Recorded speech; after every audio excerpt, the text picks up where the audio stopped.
So this is just a quickie little kitten sketch.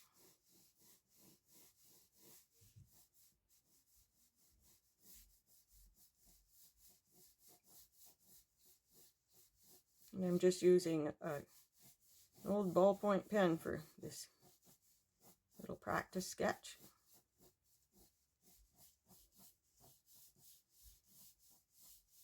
I really like them for this use because that way I use up every last drop of ink, so it's thrifty.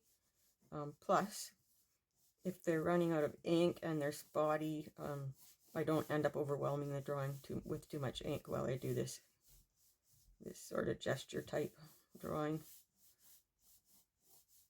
This is kind of the line, you know, that the eyes will go on.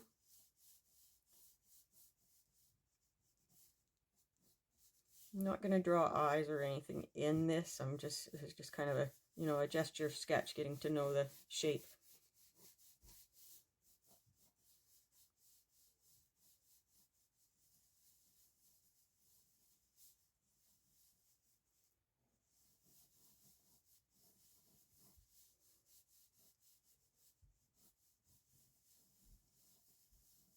You know, I kind of just play with it until, you see I'm making this a bit bigger until I get the right shape, the right feel of it all.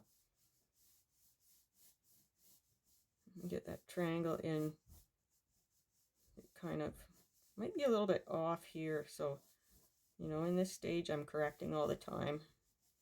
And I actually did this one already, mucked with this same image a bit, which is a good lesson to you too, because I always do better the next time. You know, if you don't like the way the first one turns out, then do it again. You might like the next one better. Probably will, because you are well practiced by that time, right? You work out the bugs in the first one and then go on to do a better one. But in drawing, there really is nothing like the first attempt either.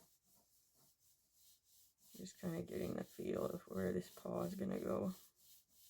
Nice swing, and I'm also paying attention to just rhythm throughout the drawing too.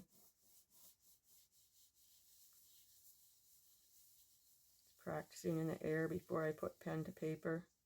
You know, make sure actually I'm noticing right now, so see, as soon as I get that down, I realize I need to be up here more. It's actually not that far down.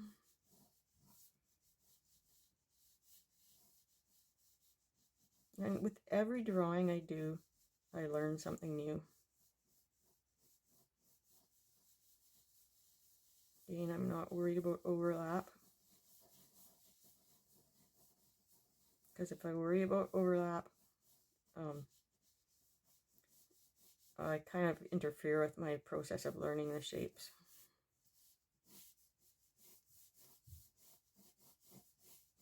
I let it overlap. Work it out in this stage, and then I can have less overlap in the, you know, when I do the final drawing or the preliminary drawing for watercolor painting or whatever it is I'm going to be doing.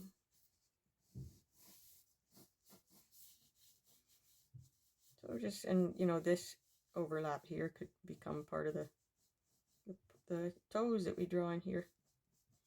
You know, now that I've got kind of, you know, the accuracy of the shapes, I'm going back into, you know, strengthen up some of those lines that I want to keep. So I won't strengthen up the overlap, of course. I'll just strengthen up the part that is part of the drawing.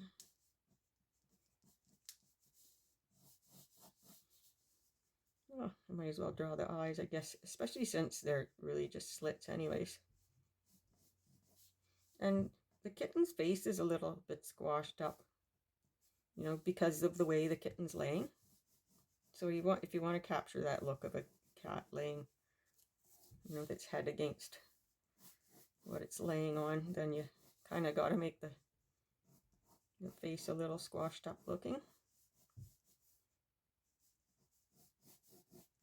So now I'm just kind of picking out where everything actually needs to be. And the best way to do so is once I discover which lines actually need to be there. That ear is a bit long, but it's the practice stage. I can shorten it up a bit You know, we're still going to have those extra lines, but that's okay. We're also going to have lots of learning. That's more where I want it to be. This one should appear bigger because it's closer. It isn't bigger, it just appears bigger.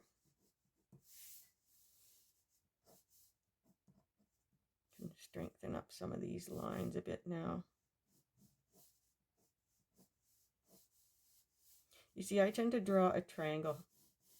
This ear, nose to eye corner, nose to eye corner, and then across here. So I already had that in. I just wanted to darken it up so you could see it.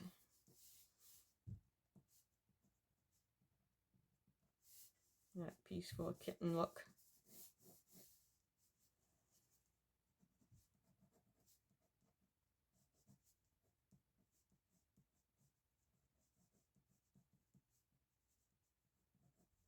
Yeah, just a hint of the toes.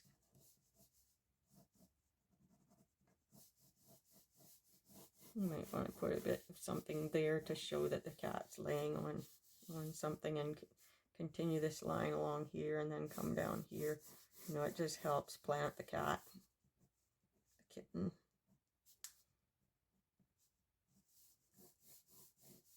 Just all about learning shapes today.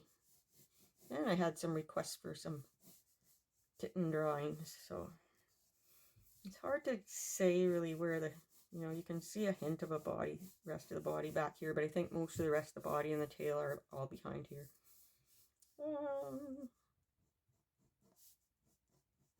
And these sketches are really fun. Please don't ever think of practice sketches as just a chore. You know, I know a lot of people that they want to paint, and the drawing is just the, you know, just a chore they have to do to get to the good part, the painting. But you know what? For me, the drawing is the good part. And some even resort to tracing so they don't have to draw. And I just don't get that, because to me, the drawing is my favorite stage. And also, if I resort to tracing to do a painting or whatever, and I don't do the drawing myself, not only is it missing my character that I would put into it, but I also deprive myself of huge learning possibilities, because I learn so much by drawing, and that learning transfers to my painting. Just a hint of kind of ear hairs there. So I went a little farther than I said I was going to. But that's okay. I never do it exactly the way I say I'm going to, I don't think. Just want to give you something that you can try yourself and learn from. Apply to your own drawing. You know, this kitten's face is a little bit different shape than the one in the picture, but that's okay. You know, unless you want it to look, you know, the exact same shape, then you can pick away at it. But I'm just more than anything concerned about, you know, learning a bit of shape and stuff here, and getting comfortable with this little kitten.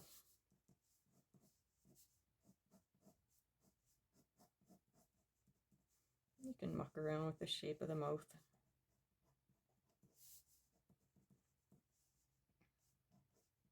It might be looking like it's at a bit of a different angle than the actual kitten photo we're looking at, but allow yourself to just be expressive with your art. Don't feel like it has to look exactly the same.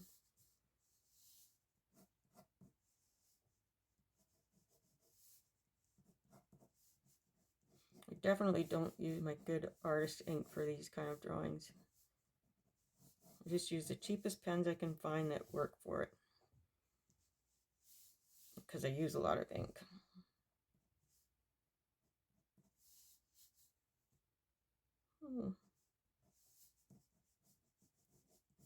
And you can take this wherever you want.